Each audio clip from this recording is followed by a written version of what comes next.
What's going on, everybody? BobbyFi and the man Eric Sheets We're going to be talking about this Monday MLB baseball slate. I'm curious if we're going to start to see some overlay and stuff, because I do think people are sort of forgetting about baseball. And you are seeing some smaller, when there's football going on, you are seeing some smaller tournaments out there, but not tonight. We've got pretty good tournaments, not a ton of games to choose from. So, Sheets, before we jump into game by game, any general thoughts on this slate? Yeah, I would like to say, first of all, that this is, an early look, but not the earliest look. And I still am missing a pitcher. I don't know who's starting in a certain game, and I don't know who's starting for the Red Sox. And whoever's starting for the Red Sox is going to be completely in play against Seattle. I really don't know who it is as of now.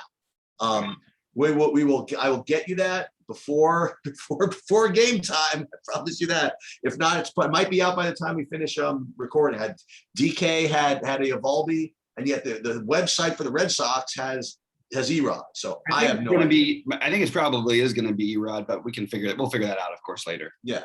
But I'm still totally in freaking baseball. I'm just so not in football mode yet anyway. So yeah. If there's overlay, whatever, it's all the better. I had some good success in the last couple of weeks in baseball, including the luck box bat flip bink. So that was good. And I'm ready to keep plowing away here. Sounds good to me. You know what I would say, by the way, I got to really rely on you for this again, because you're like the person who actually knows something about baseball. I think we really have to start.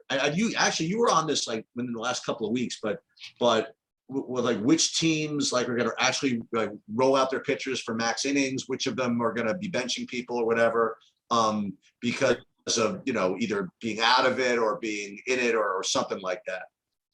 Yeah, we've been trying to do our best to stay on this.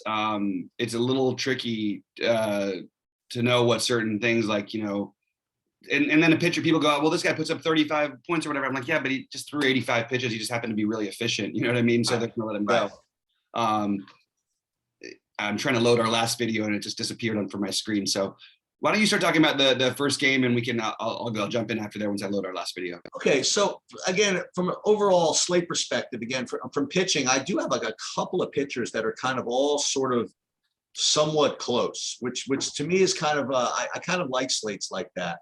And I actually do have not so much Alcantara for some reason, but I do have Espino is kind of in the mix for me here. Not that's my top option, or maybe not even my top cheap option, but definitely an option.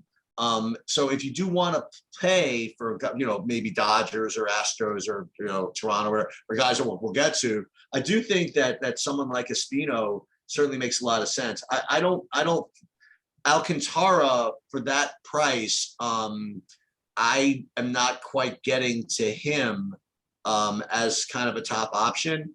So I'm not going to recommend him. And as far as the stacks go, I don't really have much of the hitting from this game. My stacks are kind of concentrated between basically 5 teams. So neither of these teams just kind of make it for me. Yeah, I could make an argument a little bit for some of the Miami, but I think I might even consider it on this weird slate. I am completely all over Alcantara. I don't really understand why we're not playing him.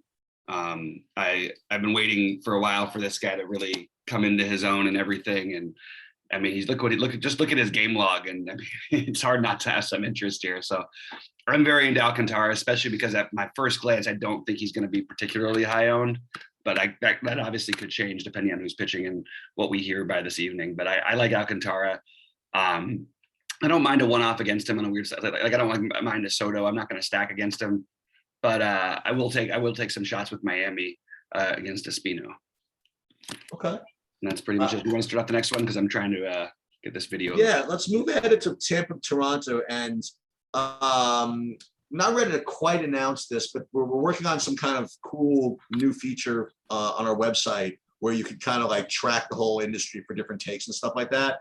I remember that now because one of my other projects, which we still have not gotten around to doing, is just kind of like taking clips of us like each day and just the next day saying what your best take and your worst take was, and actually like playing that for you in a YouTube video. I haven't quite figured out the best way to do that yet, but I want to go back to about maybe a couple of weeks ago, 3 weeks ago, when I came out, I said, listen, you guys want to take, it's probably going to be a bad take, but I'm going to come up with the take that Toronto actually is really just not good at all, that they can't really hit, and that their hitting was basically masked by being at a Little League park like the whole half of the season. Yeah, it was and a you terrible said, take. that sounds interesting, but that is a really, really terrible take. and I will just point you to Toronto's last game where they scored 37,000 runs, like by the fifth inning, as continued proof of how terrible a take that happened to be.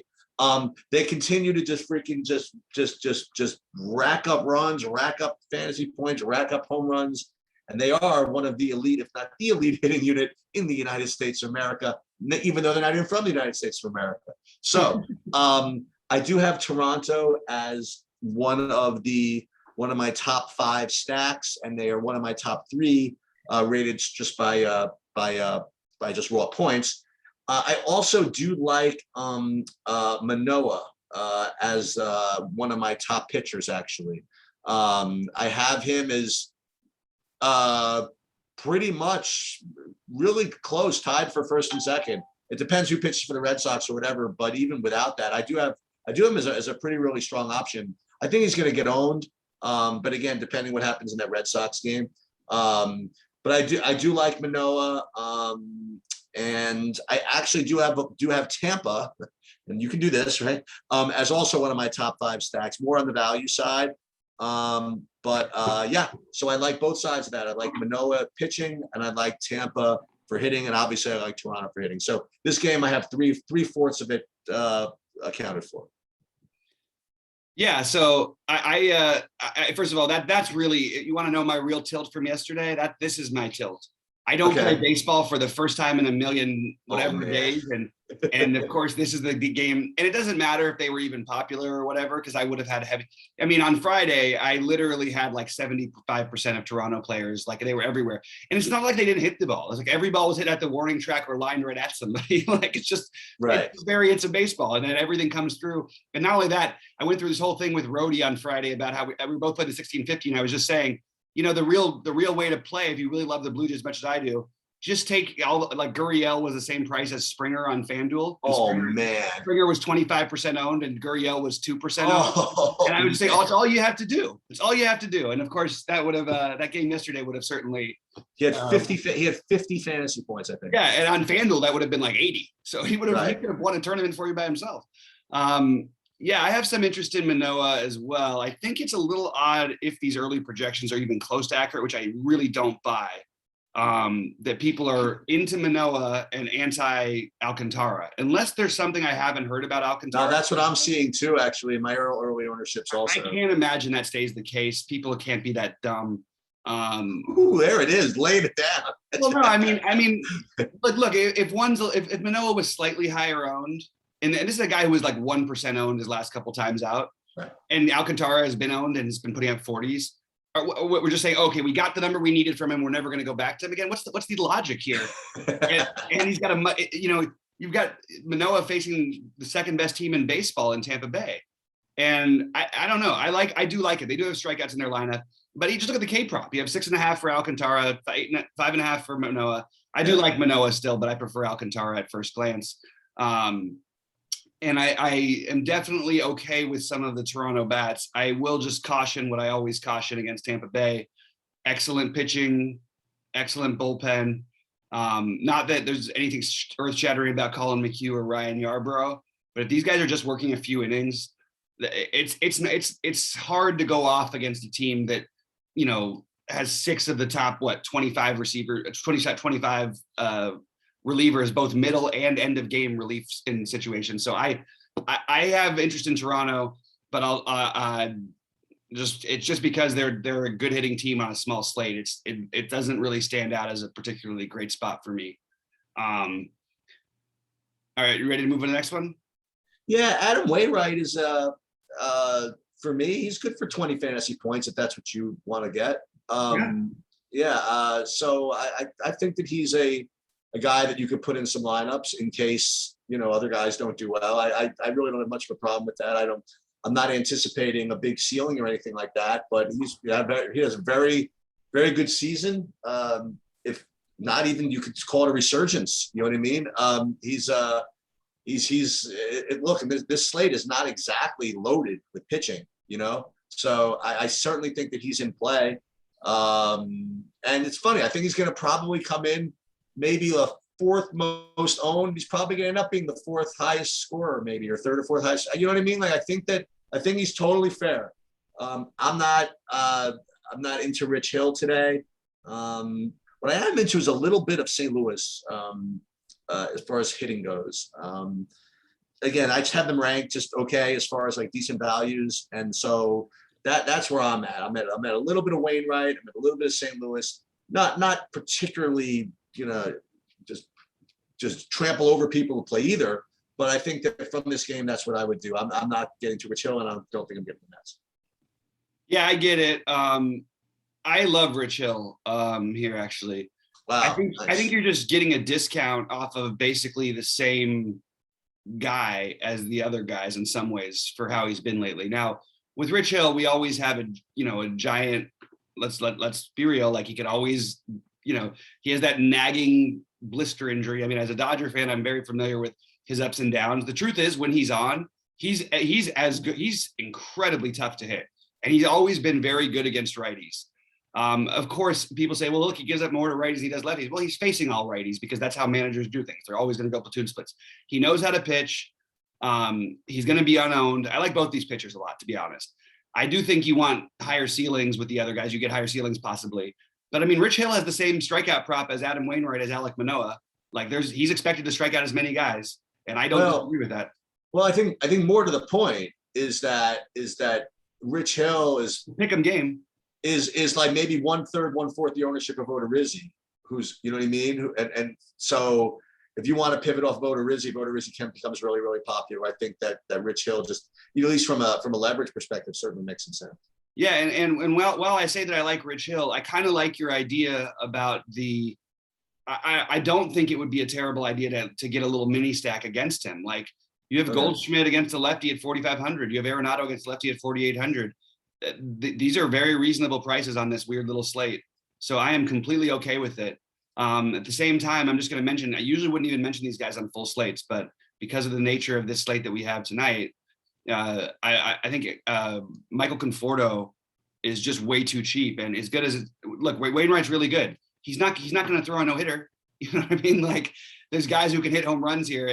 And I actually think that some Mets and some St. Louis guys may be in play, but mostly it's not an exciting spot. And there's going to be really concentrated chalk elsewhere. But these are guys you can use to filter in maybe to get away from that chalk. So I like so what I'm going to do. Go ahead. Okay, so what I'm going to do with this next game, I'm going to take about 30 seconds on this game. I'm going to leave it to Bobby, okay? I will say this, that Odorizzi is going to project to be a pretty good play. Not so much for me, honestly. I have him like 5th or 6th. Also, the Astros are going to project to be the highest scoring stack and probably the highest owned. But I want to turn this whole game over to the Jordan Lyles whisperer, okay? That being Bobby Firestone. And ask you what you think of this whole game. So I'm still not 100% sold that they're going to do the exact same thing again. I'm always skeptical with this because I've seen it change the way it plays out so many times, especially for teams that aren't competing. Like the first pitcher ends up going longer because he gets 9 consecutive outs or something, and then all of a sudden Lyles becomes irrelevant. Like I'm not playing Lyles. I've liked Lyles because it's been matchup based. I've actually been really. It's pretty crazy. I mean, every time I've said kill him, they're going to kill him. They killed him every time I said it. But I just don't think I can do anything here. I do think Houston will grade out as the top stack. So just right off the bat, I like the idea of the other guys, Hill over Odorizzi, just from an ownership standpoint. The fact that I expect him to strike. I mean, he is supposed to strike out 5.5 versus 4.5. That alone, and he's cheaper. I mean, there's a lot of reasons. If Houston doesn't end up owned as much as maybe people think they will be, they should be really highly owned. I think this is a good spot. The problem is, I was looking for a justification to try and fade this or try and fade parts of it because I don't like trying to go against bullpen games. And maybe it does give Lyles a little bit of a boost if he's coming out of the bullpen in that situation and you only get a few innings out of these other guys, a couple innings out of the guys at a time. But a bad bullpen will always be better than an average starting pitcher. So if it's a really bad bullpen, then it's different. It's the Arizona bullpen, it's a different story. But I am sort of into the idea here of trying to get, where I'm playing Houston, make sure to get Correa involved because he's going to be lower owned at that price batting sixth. You know what I mean? Try and get some of the guys. Don't just play Brantley, who will be the chalk, Brantley, Alvarez, especially because they're outfielders. Maybe try to figure and Chas McCormick at 2K, which is a phenomenal value. But try to get different with your stacks. Obviously, you can do it a bunch of different ways, but I just wouldn't try and just play the most popular guys here. And the guys who will get lower owned tonight because they're where they're hitting in the order and no other reason are Tucker and Correa, and then Gurriel will be just behind them, assuming that because of his price on DraftKings. On FanDuel, he'll be popular-ish. So if you're going to do it, just do it that way. I like it, fine. It's not my favorite spot on the slate, but it is right there. And I hate to be liking that much of the chalk, but it's where I'm at. And if I'm going to do it, maybe I do that with a 3-man Miami stack, and that's how I even it out. You know what I mean? Because I don't think people are going to play Miami. I think Bregman's really, really cheap at 4,200. I think he's going to get a really high owned. He's a phenomenal play. He could be 52. I mean, this is like, we talked about Buxton, and then they raised his price to 5,700. It's almost like he knew, and then he started hitting home runs every day. It's crazy. It's crazy. It's like Salvador Perez. Every time they made him like a price where he was double the next catcher, and then all of a sudden he has to hit a home run, and he does. You know. Anyway, I do like Houston. I think in terms of reasonable scoring, I think that they're going to be coming 1-2 here most of the time. But I don't think that means you have to stack them. There are other ways to win, and you can use them as a complementary stack, or you could try and stack them with a low-owned option. I think that's a good way to go, albeit fairly conservative on this slate. Assuming that, moving on to the next game, if you don't mind. Yeah. So, assuming that, again, the Red Sox don't, again, we'll get to the Red Sox thing in a minute, but assuming that there's no Red Sox pitcher, I have Darvish rated third as far as my top plays today. Tough matchup, but soft slate for pitching. You know what I mean? So that's why I have him rated this way. And I have San Diego as a hitting stack on FanDuel a little bit. So whenever I do that, I always think of you. I'm like, maybe I should see if I should just put him on DraftKings. You know what I mean? Like if I like him only on FanDuel, it's probably because they're just extra cheap on FanDuel and not so much on DraftKings. Maybe just try to get him in on DraftKings somehow. So that's what I'm going to look at. I'm looking at San Diego as a possible pivot off of Houston and Toronto, et cetera. We'll get to et cetera in a second. But I definitely think to say that Darvish is certainly in play. Yeah, he absolutely is. I actually would have thought, looking at the slate, that maybe he would have even higher ownership than he does. I actually agree with the projections though on him. Like I don't think this is a great spot for him. He hasn't been quite the same. He did get the Angels last time in his first good game since he's been back. He only has a 5.5K prop. Those of you guys who think I say that, you know, I've heard some people say that they like that I bring it up. I heard other people say that it's too much emphasis. All I can say is these guys' K props are phenomenally close to accurate. Like they're incredible. Every now and then you could find that little outlier one. And I would bet Darvish has more than 5.5, gets 6 strikeouts or more often than not here, but not much more often. It'd be really close for me. And I could also see him, you know, having 3 strikeouts in 5 innings or something. This is a tough Giants lineup, but it is in San Francisco. It does feel like we should take some shots with Darvish, especially because he's not going to be quite as high owned, and he still does have a lot of talent. Because of the nature of the slate, San Diego does make some sense to me because of lack of options, and they have guys with enough power where they can hit it out of anywhere. But I'm not overwhelmingly excited by either side of this. I do think as a one-off, I know this is going to sound like a dumb thing to say, but obviously Fernando Tatis is, you know, as good a play or better, probably the best play every night just because of his stolen base and power upside. I think, you know, Grisham, whoever's further down in the lineup, I mean, who's ever further at the top of their lineups tonight, I just like all these guys individually fine. I just don't feel myself desperate to try and stack this game against a good bullpen team in San Francisco that's, you know, being played in whatever 60-degree weather. Although I haven't checked the weather update yet, so that may change by game time. So I wasn't planning on doing this, but I want to stray for just a minute because of what you were saying about the K props.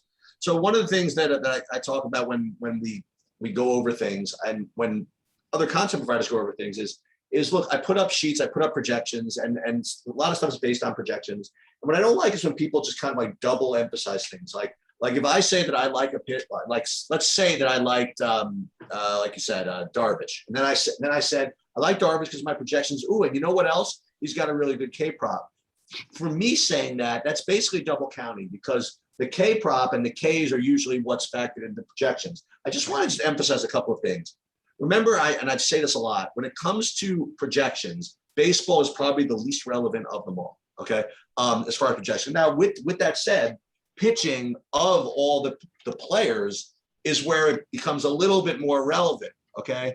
Yep. You can even go, by the way, I mean, you don't like to listen to me. You can even go to RG. You know, like Dave Potts is like probably one of the best baseball guys ever, right? Absolutely, Like 100%. Like Cheese is good. I mean, he gives his whole thing at the beginning of the season, like 5,000 words on whatever, and is all else being. Remember, pitching is strikeouts, okay? And lineups are pitching. So if you know nothing else, take pitchers with strikeouts, okay? So the reason why it's so important to overemphasize the K props is even if you're just going to say, okay, projections, this, so much of what goes into the projections are your strikeouts. And if Vegas is going to, accept money on these K props, those projections of the strikeouts, at least, got to be pretty freaking tight. You know what I mean? So when Bobby does triple emphasis on, well, this K prop is this, I think that's worth the triple emphasis because of all the things that go into the projection models. I think the Ks of the pitchers are not only, the most, I guess, reliable, but the most important. And it's not like you think about strikeouts. I mean, if you're going to swing and miss, you're going to swing and miss. It's not like projecting a home run, which if you're 1 millimeter off, you know what I mean? It's going to be a pop out, So I think it is important to pay heed to those K props in at least validating like the projections and stuff like that. Yeah. I think you're right on with that. I totally agree. And I like to use him in reference to other pitchers when people try and wonder, how can you like this guy because he gets hit so hard or this lineup's so good? I don't care about how good the lineup is. We talked about it with the Barrios situation against the Yankees last week, and Barrios ended up not just because he ended up being fantastic and he was my main pitcher, but that was really it made too much sense to me that no one was going to play him. And I just don't, and they were just wrong. They were just flat out wrong, in my opinion, because they're afraid of this big, powerful lineup. Well, those big, powerful lineups strike out a lot. And that sort of brings us into this next guy who I'm not going to say or whether or not I'm playing yet. I don't play pitchers, especially righties against the Dodgers. I've always believed in Zack Allen's talent. I think the bullpen behind him is literally one of the worst bullpens we've seen in recent years. And I think the Dodgers more than likely get to Gallen tonight because even good power righties, the Dodgers tend to crush. And their lineup has sort of been, people say, oh, last time he put up 21 against them, that's, we'll take 21 out of him. The problem is it's just so many things have to go his way, but it's always going to be appealing for a guy with strikeout upside to that no ownership on a small slate. So just starting with that. The other thing is we have the best pitcher on the slate by a million miles, one of the best pitchers ever, maybe a few pitches away from being considered the greatest pitcher ever. And he's going to be unowned because he's coming back from an injury, will be probably limited. But limited for Kershaw is not going to be limited the same way other pitchers are. So let me just clarify what I mean there. He's not going to go out there and throw 60 pitches. I mean, maybe if he gets hit, he will. But he's not going to go out there and throw less than 5 innings for sure. And I actually think this is a good spot to take advantage maybe of a K prop. Like he's got a 4.5 K prop, and I think that's a reasonable bet. It's the lowest he's probably ever had in his career, even when he came back from an injury. He's facing the worst offense in baseball, or the worst team in baseball, I should say, not the worst, necessarily the worst offense, and actually a decent enough against lefties, oddly enough. But that doesn't matter to me with Kershaw. I'm not going to play him, but because he's low owned, maybe he squeaks into one lineup of mine where he has like 6 really clean innings and in 85 pitches, has 30 to 27 fantasy points or something. That's on the table. He's also probably going to get the win. The Dodgers are all this said, the Dodgers are my favorite stack on the board. I've seen this story too many times. If the problem is they're going to be owned too. So like, if you're going to play them, you might have to do the uncomfortable thing and play the guy who's been one of the, not just the worst hitters on the Dodgers, one of the worst hitters in all of baseball this season in Cody Bellinger. Because that's the kind of play who's going to be low owned. Austin Barnes is going to be low owned tonight. Max Muncy might be lowish owned because of the other players of the position. I would try to encourage you to try and get on the guys who are the lowest, the lowest owned of these guys. And my number one play on the Dodgers would be Gavin Lux. Assuming he's in the lineup again at 2.5, shortstop eligibility, let's let it roll. Play some lineups with him and Seager. I don't mind that at all. Just a good real life hitter. So I like the Dodgers quite a bit, but that it's only because I like the slate so little. So I am probably going to end up getting Dodgers, Houston, and we'll get into the last game in a minute with some Miami, and depending on who's pitching, probably Seattle. I think Jesus Sanchez, like we didn't talk much about it. I don't understand the Miami run line today. I think like guys like Sanchez and De La Cruz are two of the best plays on the slate, and they're like 3K. You can use these guys assuming that they are going to be low owned. I mean, last week I thought everybody had Soto projected to be like 2%, and he ended up at like 28% by the end because literally every single person in the DFS world talked about him. The projections changed a little. I don't know. I love the Dodgers, but it doesn't feel great against a good pitcher at these ownerships. But that's the same thing with Houston. It's a small slate, so I'm going to have to mix in some of these other weird bats like Miami to potentially go with them, because between Toronto, the Dodgers, actually Toronto will be the lower owned of the bunch, but Toronto, the Dodgers, and Houston are going to be the heaviest forms of chalk on this slate. And on these little slates, get weird with it. It's baseball. Anything can happen.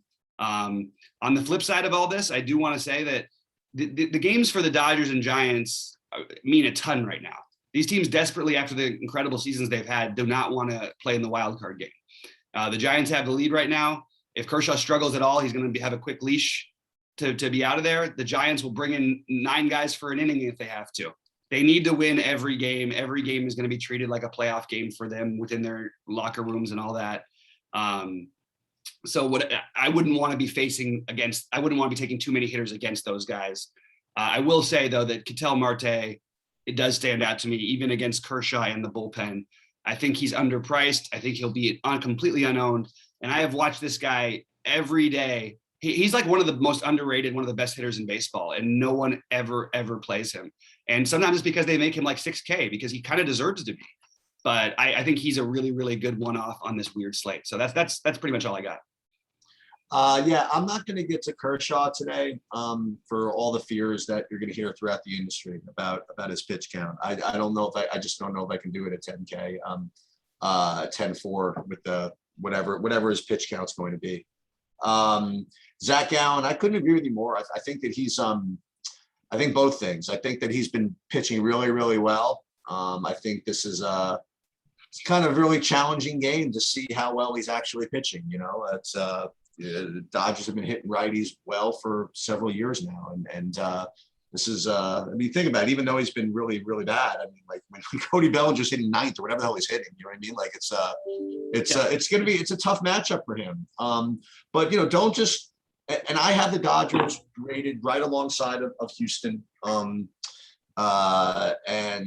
don't be surprised if the Dodgers don't score 10 runs. You know what I mean? Like it's not like Gallons, whatever. But I think that if they're patient or whatever, they can wear Gallon out and maybe get 3 off of him. And then by the time their bullpen comes in, I mean, they could just destroy people. So I think there's a lot of ways for the Dodgers to get there. And I'll rely on Bobby with the individual plays over there. I don't like anything in Arizona. And I am not going to take any shots on Zack Allen tonight, just to let you guys know. I guess I already know what my favorite stack for the day is going to be. We'll get there. We got one more game left to go. Okay. I do think that the Dodgers are going to be a pretty obvious stack as well. I think they're very similar to Houston as far as I'm concerned, and I like them. Yeah, and while I like the Dodgers, I just want to go back to the Gallen thing and why I have to force him into at least a long shot tournament or two. I mean, look, this is not the largest sample size, but they face each other a lot. At 70, so you have about of the guys playing about 65 plate appearances against him. He's got a 40% K rate against them, and they're hitting 170 off of them. So it's not like he can't get these guys, and he's faced them again a number of times. So just keep that in mind. If you want to, you're going to have a completely unowned, talented arm on a small slate at no ownership. I will take that shot, even if it's against my Dodgers. I don't need the win from DraftKings. I don't need it. I need him to pitch nearly 6 innings and have 7 or 8 strikeouts and be better than the guys in his range when he's going to be 1% owned. And he can give up some runs too. I just really think that he's an interesting play that I don't think people are. I think they're appropriately worried about the matchup, but not to the point where he shouldn't have anybody after him. which sort of gets into this interesting spot in this next game. So Sheets, why don't you take this one out? Because I've got a feeling you've got some takes on this. I do. First of all, with the Boston side, so I don't know who's pitching yet, whether it's Erod or I'll bet or Erod. Yeah. What's that? You think? So I'm going to start with if it's Eovaldi for a second, because that's where it's listed on DraftKings right now. And I know that RG like left him live. You know what I mean? So I got to think what the hell's going on. So if Eovaldi pitches, he's going to be really chalky at that price. He just will be against Seattle. And he's coming off of some really, really good games, including one. Again, that's where you and I battled it out for a while in the 250. I think you had the Eovaldi at low ownership, and he smashed. And I just all the better hitters, and that's what ended up happening there. And so I'm probably I really don't know what my projection is going to look like. I just have no opinion yet on Eovaldi. But I'm just eyeballing it. It's kind of hard to believe he's not high owned not coming off whatever. It's not just the one appearance. And he's been really, really good last month. And Seattle is always good to stream again. So I'm sure he's going to be pretty popular on a pretty fishy slate for pitching anyway. If Erod goes, I really had him as a very, very moderate play. But again, I find it hard to believe that he wouldn't be in play either. Kind of the same type of deal. But for me, Logan Gilbert for me is my favorite pitcher on the slate right now, with respect to whatever. He's just a good point per dollar play. He's also got upside. He's got talent, and he could get owned, but you have to think people be afraid of Boston somewhat. I mean, so that's where I'm at right now. If you stop the clock right now, I would have Manoah as Gilbert is my top pitcher, and it makes me nervous enough that I wouldn't mind playing. You know what I mean? Like, it's not like he looks like such a lock. It's not like he's in Miami against like a terrible team, whatever. He's playing the Red Sox. It's not like it's a totally cake matchup. So I have no problem hand building for him. And I didn't get to any of the hitting in this game. Yeah, my only issue. So I think Boston is obviously to say that they're a good lineup. Like, if this game was in Boston, I think Boston would be the most popular, as right there with the Dodgers and Houston. In terms of who people would play. Gilbert has terrific stuff. I still don't know. I mean, look, he had to face Houston back-to-back times. That's tough. He actually didn't pitch bad in either of the games, but only made it through 4 1/3 because they made him work. Boston will make you work too. But I don't think this is a fishy slate for pitching. I think this is a really tough slate because everybody's similar. Yeah, that's true. And that's what I said at the beginning. Yeah, you're right. So Logan Gilbert and Rich Hill rate to be very similar to me. So I'll take the guy who's unowned, but I don't. But Logan Gilbert, in terms of talent and arm strength, everything, I love that. I also think there's some merit to trying to get some pieces of both sides of this game. So Gilbert's problem has been with the walks. Okay, we know we love to stack against pitchers who walk people for a great number of reasons, including that. Everybody's better with runners on base. The pitcher gets you out of the stretch isn't as good. You can, you obviously have opportunity to drive in runs and score runs without actually having to do anything but walk. There's a lot of reasons to like that. I think that they're going to be fairly low owned today. And like I said, if this game was in Boston, and that is a big difference. I factor stadiums in big time, but because they've been struggling and because, I'm willing to take the shots on Boston here. At this, it's a fishy slate for hitting too, because we have pretty condensed chalk in 2 spots that are against, in one case a bullpen and in one case a pretty good starter in Gallen.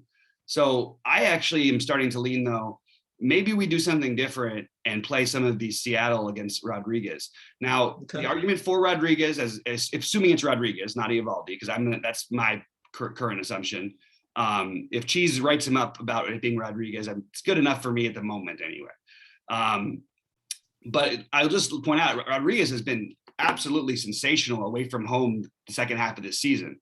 Now, he struggled at home, and he also struggles because he has to face the Yankees, Toronto, and Tampa Bay every other game, basically. That's just the way that the unbalanced schedule works. Having said that, Seattle, it might surprise everybody. Seattle's got an excellent chance to make the playoffs this year. We talk about them like this, and part of it is because they're a well-coached, good team. They actually have a good lineup. They have some strikeouts and they're streaky, and they've had some injuries early in the year. The lineup's gotten a little bit better. Kalinick has sort of found a little bit more of himself. Not been great, but Toro's helped them out a little bit. Mitch Haniger, as usual, is another all-star season. Haniger is one of my favorite one-offs today against Erod, by the way. I also like Kyle Seager in a lefty-lefty spot. So I think that's if I'm going to play those other chalky stacks like the Dodgers and Houston in sort of questionable spots, not only am I open to stacking Boston, mini stacking Seattle, maybe even fully stacking Seattle, but playing Seattle, playing Miami, that's the way you try and get different on this slate for me. Maybe you have a different team than I do. Maybe someone else does. Maybe you know what? One great route might be in this slate that we didn't really talk much about. Maybe the real thing is to play Tampa Bay. That's exactly what I was about to. What I said. Listen, I already figured out who I'm going to play, and we'll get to it at the end. Well, I guess we're kind of at the end because I think that's the answer, actually. Yeah, and like Manoah, like I'm a fierce believer in this guy. Like I think he's awesome. He's also hyper emotional, volatile, and I think that this Tampa Bay lineup, I just can't get over it. It doesn't matter even who. Like, look, you don't want to play the guys who are going to be in and out. You know, if you think that the team's going to go off, maybe you're okay with it. I don't know. It depends on what it is. But like, look, Taylor Walls is you got the cheap young guy, prospect guy at the bottom of the order, who'll probably be the highest owned of the bunch. Playing Brandon Lowe, Nelson Cruz, Arozarena, Meadows, Zunino. This team has got some. Not only do they have talent, there's some massive power. And sure, there's strikeouts in their lineup, but there are also patience in their lineup too. They get runners on. They can score with the best of them. I sort of like this spot for Tampa, even though I'm a Manoah guy. But maybe that's the stack that I would feel the most comfortable with that has the lowest of the run totals of the teams that I really want to go after. Tampa and Boston are sort of standing out to me. I don't like playing Boston away from Boston hardly ever. But I really think that that's what I've sort of come up with by going through this is that I want to get pieces of Miami where I'm playing Houston or LA. I want to get pieces of basically, I think I just want to maybe stack Tampa Bay. And I maybe want to stack Boston because all the good things we could say about Gilbert and Manoah, these are still rookie pitchers that are extremely volatile and can get wild against two of the best offenses in baseball. That should be enough of a reason for us to play them at low ownership. So that's all. That was my sort of overall. Do you want to take your Tampa Bay thoughts? I feel like I just stole your. Yeah. So that's where I'm staring at my five top stacks. That would be Houston, LA, Toronto, Tampa, and St. Louis, right? And I just feel as though that the Houston and the LA thing are just both going to just absorb just a lot of the ownership and leaving me with Toronto, Tampa, and St. Louis. Obviously, Toronto is a good play, but in Tampa, you just got to get them right. You know what I mean? Like, I don't think I want to play G-Man Choi, you know, even though he's going to start off in a good spot against the righty. You know, I just played him too often and just see him get pulled, you know. Mm-hmm. But like you said, I mean, the guys that you can rely on, like Brandon Lau and Cruz and Arozarena and Meadows, you know, like these. Well, Meadows might get pulled, I guess, but no.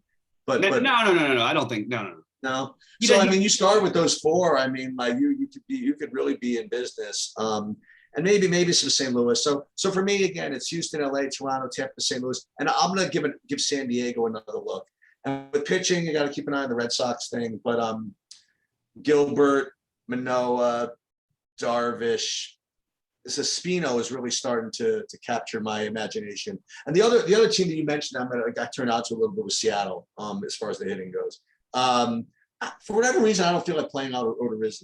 You know, this is America. I can do whatever I want. I just don't think I want to do it. And that's where I'm at. I'm sort of with you on this. I'm just sort of gravitating because you know how I get on the bigger slates. I want to condense it and try and make it smaller. On the smaller slate, I want to try to find the off the board thing to do. Yeah. So I find my pitchers to be the lower-ish owned of the group. I prefer Alcantara and Wainwright for GPP, partially factoring in ownership ahead of Manoah and Yu Darvish. And I'm just going to put Hill ahead of Gilbert. And I have Erod as I'm probably going to have exposure, assuming that he's actually starting. But I certainly will have bats against him where I don't. I have look, I think Houston and the Dodgers make the most sense. I think Tampa Bay and Boston are where I'm probably going to end up focusing because it makes sense to get off the board on this slate. However, if I do have a Houston or Dodger stack, you will see a mini Miami stack or probably a mini Seattle stack to go with it. And I think that's just, I think on these smaller slates, we can talk more about this stuff and get more into actual theory of how to play these tournaments and the right strategies, rather than just saying, oh, that's a good stack, let's play them. You know what I mean? And I will be on the record, and look, you can at me later, guys. I have never said this. It's the first time all year you've heard me say this. I don't think Toronto is a good stack tonight. I only think Guerrero and Simeon are good. Guerrero, Simeon, and Teoscar are good plays because they're going to be low owned, and Gurriel. I would not want to make a full stack with George Springer. I'll just say, I know George Springer had a home run the other day. First of all, that makes him like 9th in terms of production over the last 2 days on Toronto's team, because everybody's hit home runs on their team. But George Springer is clearly not back to himself. He's priced fairly, actually, for where his current talent level is. But if you watch him, he is not comfortable at the plate. He's still hurt. He won't run anymore. So you get no stolen base upside, which used to be a big part of his appeal. And he's always over-owned. So if you just play Teoscar instead of him in general, I understand that there's going to be nights where I'll be wrong. I will just point out that night would not have happened in the last couple of weeks. So it's been literally 14 games since I think Springer outscored him. So make those plays. Gurriel's outscored these guys almost all the time. Also, and no one ever plays him at the bottom of the order. I know he put up 50 yesterday, and I'm not saying chase. I'm saying the guy's actually a good hitter with immense power. Play the guys who aren't going to get touched. I just don't think a full 5-man Toronto stack wins this slate very often because of how much respect I have for Tampa Bay, the way they manage and how good their bullpen is. The only flip side is they're up by so much in their division, or they're starting to be, that they can actually take some chances on some call-up guys. So it kind of messes with their bullpen numbers a little bit.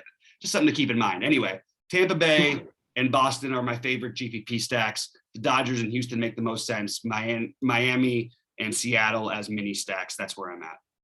The one thing I would mention, just real quick on FanDuel, I'm just staring real quick. The hitting for me is pretty much the same, but as far as pitching goes, I do like Darvish, Manoah, and actually Gilbert as my pitchers. Darvish, Manoah, Gilbert on FanDuel. I'm taking a quick look over that. I should make a point to talk a little bit more about FanDuel. In fact, when we get more in the flow of things and have all the stuff, because I know it may not look like it, guys, but there's actually a lot of site work that I end up doing, a lot of questions I'm ending up answering and trying to handle things and building banners and all kinds of stuff that take up more of my day. But I do want to spend more time in general on FanDuel, and I'm just going to look at how I've got my ownerships currently looking. And I'll post all this stuff on truedfs.com. But in general, I kind of agree with Sheets about the pitching over there. I think that there's a good argument to do the exact same thing we just talked about and play. I just ignore Price and play Alcantara. I think that's a really viable option. The ceiling is there, and no one's going to play him because he's 10-6. Play Wainwright at 9,800. I know Manoah, Erod, and Gilbert might even. Actually, I don't think Gilbert's going to be owned, but Manoah and Erod are going to be owned, and maybe Odorizzi. Maybe what you do is you get away from that and you play Kershaw. I'm sorry, you play Alcantara, Wainwright, and Darvish. I just would take the lower owned on these small slates. That's just simple as that. And for hitting, I have everything basically the same over here that I did over there. I think it's a little easier to get to the Blue Jays, so they'll be more popular over here than they will be on DraftKings. By the way, who would have thought, on Friday, I couldn't believe the price on Rizzo. I never thought Rizzo would be 2.4, and even if he was like in an 0 for 50 slump because of the power he has. And of course, he's a home run, you know what I mean? I played him and I was happy about that. But Cody Bellinger, our MVP, man, he's had such a down year. He's down to 2,400 on FanDuel. I did not think that day was ever going to come. All right, guys. Anyway, Sheets, anything else for the people before we get out? No, we're going to come back with an NFL showdown slate. And you know what we got to do, guys? There's just so few hours in the day, but we got to do this at least a couple of times a week. I actually had a little bit of fun doing this, even though I was kind of like splashing around. I want to do like a monkey knife fight video from time to time because Bobby does bring up like these K props like a lot. Mm-hmm. So we should kind of try to put our money where our mouths are. See if we can't beat that game over there. I agree. So, not only beating the game, it's a great thing. We've got a great deal set up with them. Use code TrueDFS to get your double bonus. But also I think that it helps with regular DFS too. Yes. You look at things from a projection standpoint. And do I really think he's going to run? Boy, I really like Zeke Elliott, but he's only projected to rush for 50 yards. It's just there's interesting things like that. Right. I like here. Like this is like, for example, you got to pick 3 out of 3. You got Alcantara 6.5 pitching strikeouts, Adam Wainwright 18.5 pitching total outs, and Odorizzi 4.5 hits allowed. Like these are I can't deal with this right now, but these are the Yeah. types of things that if you have to think about, it does help you think about your DFS lineups also. Right. I mean, just that one thing alone, just the fact that, you know, Alcantara has the highest K prop on the slate, which she does, Right. why he's there. And he's going to be the lowest owned of all those guys. I don't know. Anyway, all right, man. We'll be back with the other video. Good luck to everybody tonight. Let's crush it. I will be live at 6 Eastern. Sheets, I didn't double check your schedule yet. Are you going to be available? It's going to be tight. I might join you a little later, I have to say. Okay. Well, it certainly won't be scrambling. We can have some fun in chat, talk through some NFL as well. So I'll see you guys at 6 Eastern regardless. Hopefully Sheets will join us. Good luck, everybody.